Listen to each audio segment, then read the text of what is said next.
Premier লিগে খেলা হামজা এসেছেন, কানাডা থেকে আসবেন শামিদ সোমো, ফাহমিদুল এসেছেন ইতালি থেকে। তবে এই ফুটবল নিয়ে যখন কারো মনে কোনো আগ্রহ ছিল না, তখন জামাল ভুঁইয়া এসেছেন ডেনমার্ক থেকে। নিজের উচ্চবিলাসী জীবন ছেড়ে দেশের পথে রওনা হয়েছেন।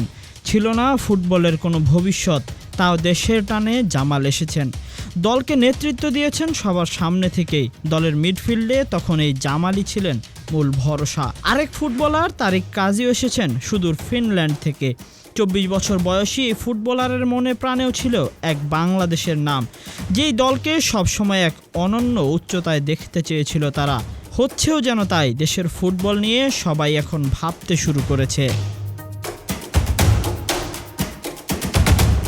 সবকিছু যেন স্বপ্নের মতো সাজছে বাংলার ফুটবলে, কিন্তু সবাই মেতে উঠেছে হামজা সমিতদের নিয়ে।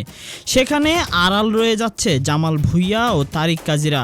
এখন বর্তমান অবস্থা দেখে হয়তো তারা এটাই ভাবছে, যখন তোমার কেউ ছিল না তখন ছিলাম আমি, আজ তোমার সব হয়েছে, পর হয়েছি আমি। সে যাই হোক, বাংলাদেশের ফুটবলের দুর্দিনে জামাল তারিকরা যেমন এসেছেন, বাংলাদেশের ভক্তরা এই সুদিনে এসেও তাদের মনের গহীনেই রাখতে চায় তাদের। ফুটবল পায়ে সময়টা খারাপ গেলেও এই জামিল তারিকদের কখনোই ভুলবে না বাংলাদেশ ফুটবল ভক্তরা।